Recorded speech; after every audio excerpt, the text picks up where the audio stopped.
Aloha, beautiful souls, and welcome back to the channel. Thank you so much for joining me today. This is Marissa Indigo of Divine DNA Blueprint Mystery School, and I was just really excited to share this update on Hurricane Hilary. One of the videos I shared a few videos back was about weather grid working, and I think we definitely have cause to celebrate. It's not about taking credit or saying, oh, we did that, I did that.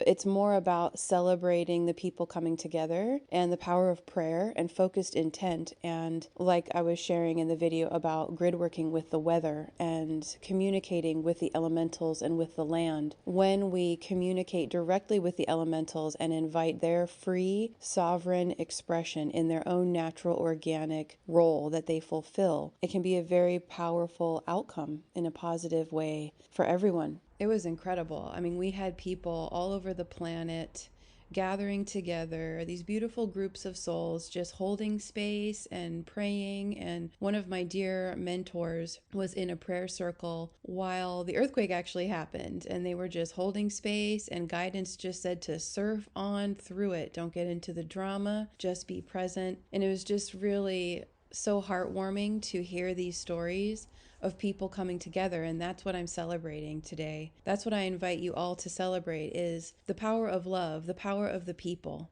And I was guided yesterday to check in on what happened with the, Hurricane Hilary. I'm doing air quotes around that hurricane word because I think it was a lot of, media confabulation and hyperbole, a lot of exaggeration. And I was communicating with people, in a couple parts of California just to check in. There was an earthquake in Ojai, or near Ojai, I can't remember. It was a 5 point something earthquake, which was maybe a separate kind of an event. This is really just to highlight a celebration where narrative of destruction and, they love to terrorize people in the media, and we just hold space and say, maybe, maybe not, right? So I'm going to read a little bit from this article. I will post the link to the article here. I was just guided yesterday later on in the early evening to just look up Hurricane Hilary, and this is the first article that popped up. So this is from Fox 11 Los Angeles, and it's quite interesting to read this article because you can see that they're trying to, so in writing, right, in literature, you have these different techniques of exaggeration, and that was the reason I never got into journalism. I was actually originally going to go into journalism in college, and then once I saw how there wasn't really a free press anymore, I decided, no, I guess that's not what I'm supposed to do with the writing, because they very specifically will use verbiage and phrasing to paint energy, right? To kind of manipulate the reader, and that's setting a tone through the words that they're using. So yesterday I was cracking up reading this article because they're still trying to make it look like it was as bad as they had projected it to be, even though the results seem to be not as extreme as they were projecting. Tropical Storm Hilary leaves behind path of destruction in Southern California. This was published August 21st, 4:49 a.m., and then updated at 3:28 p.m. On Monday, Tropical Storm Hilary began tapering off and moving away from the region after it unleashed in Southern California, marking the first tropical storm. So see, they already downgraded it. And I talked about that. They were downgrading it. And so some sources were still calling it a hurricane. Others were calling it a tropical storm. Anyway, first tropical storm to mark landfall in the area in over 8 decades. Okay, now this is a big piece. While Hurricane Hilary was downgraded from a Category 4 to a Category 1 as it swirled northward from Mexico's Baja, California, residents in Southern California were warned Hilary, after weakening to a tropical storm, could wreak havoc and bring life-threatening flooding to the region. So even when things start to downgrade, they still continue to exaggerate. And yes, there is definitely a line where we want to have preparedness, right, for disasters, of course. But if you look through this article, they're still trying to make it look like it was this horrific ordeal. And after I read this, I was like, okay, are we being delusional here in thinking that we did anything, or just looking at the overall narrative?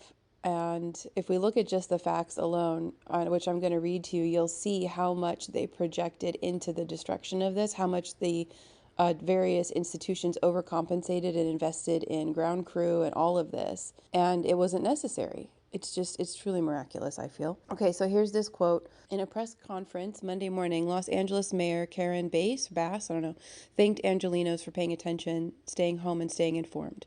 She added fire authorities informed her that no deaths have been resulted. No deaths have been reported as a result of the storm. With city crews working around the clock, she anticipates clear roadways by Tuesday. So a storm touches down, like right, starting to come Friday. They're building the momentum, starts to touch down Saturday and Sunday. And one of the many reasons I was tracking this so much is because the maps were reporting that it was going to be all in my region where I actually moved from. So all of like the Thousand Oaks, Newbury Park, Ojai, that whole region was like my stomping ground when we lived, in Southern California for 24 years. And so I was talking to people locally in the area, and they were just saying, well, there's heavy rain, but there wasn't even any gnarly wind. They did have PSAs about power outages possibly happening. So they go from all of this drama, right, in the media to she anticipates clear roadways by Tuesday.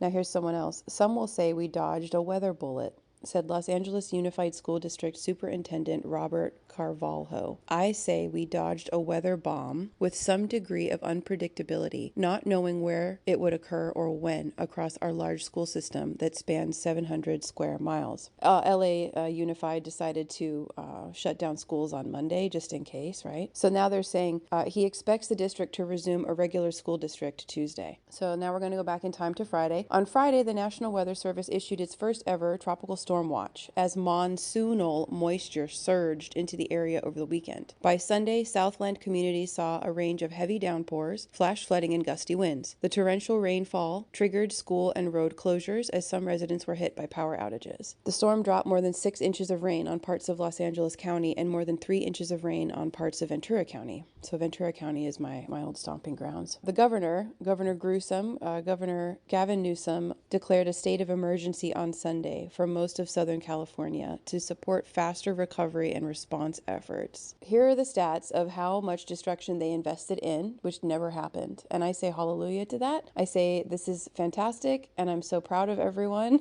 And I'm so grateful for the opportunity to participate together in weather gridworking. This is receipts here to show how powerful we are, how powerful our intention is, and how the media, perhaps we could say, is losing its grip. It's losing its power in the spell over the people. Newsom said 7,500 personnel were activated in Southern California, with close to 4,000 California Highway Patrol members, 2,000 Caltrans workers, and mutual aid across the region. Newsom warned residents to take seriously any alerts of flash floods, lightning, and the possibility of tornadoes. President Joe Biden also issued a statement Sunday saying that federal officials were providing assistance to the area and urging people to listen to local officials' calls for caution during the storm. Okay, yeah, and here's about the earthquake. The area also saw its first, they're calling it a hurricane, right? They're trying to connect this. And Dutch Sense, if you aren't familiar with Dutch Sense, I highly suggest following his channel. He's an amazing assessor, reading all of the charts.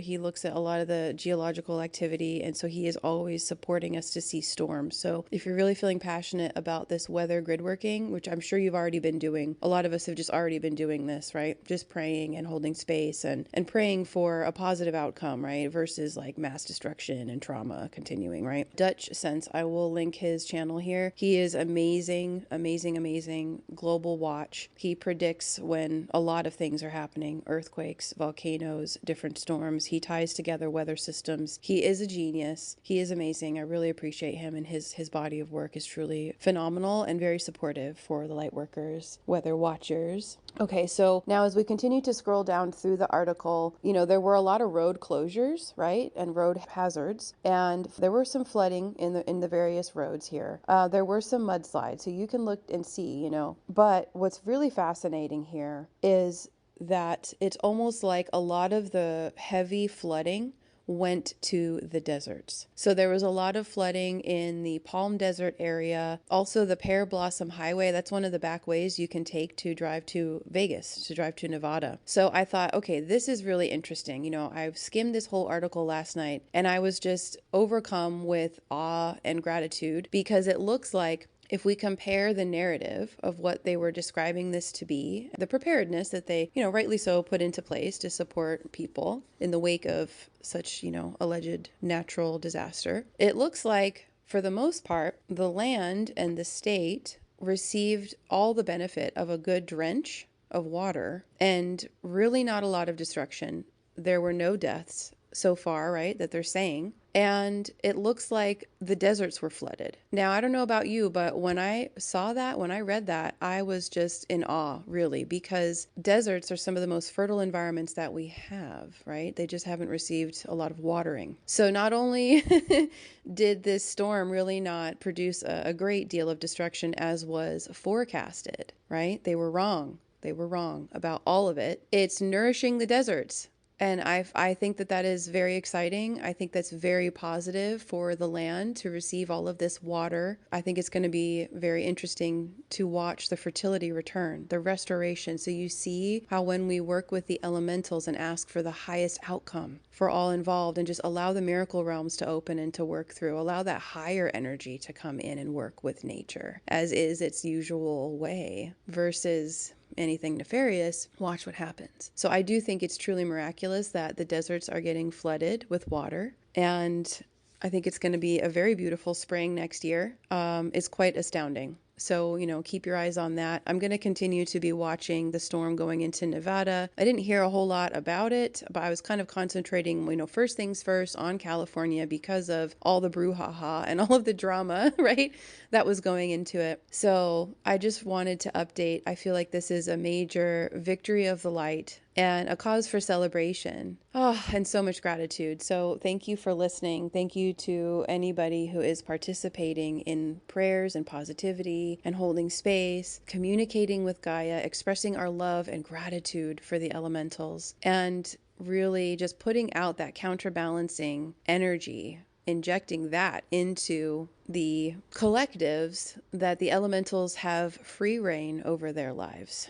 They have free will, just like we do, right? We ask that you continue to keep the community of Maui and also Oahu and any other places that are experiencing devastation or recovering from devastation. Let us not forget to continue to burn candles for them, have them in our hearts, our prayers, kind of keeping an energetic vigil, sending the angelic forces to support these people in their recovery process, and being so grateful that in this particular instance with Hillary, we were able to get ahead of it, right? Maui happened out of nowhere, left field, and Hillary, they were really, amping it up. So we were able to pray attention. We love that phrasing, to pray attention and to be a co-creator in the experience. And sometimes this happens, sometimes it doesn't. But for all of you who really resonate as part of your perhaps Starseed or galactic ground crew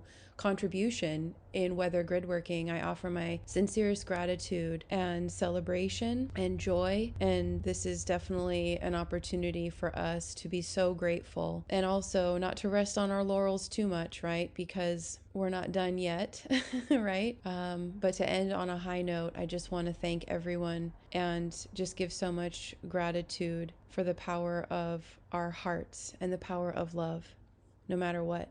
Wishing you all an amazing day. I'm going to end this on a positive note, and thank you so much. And see you for the next video.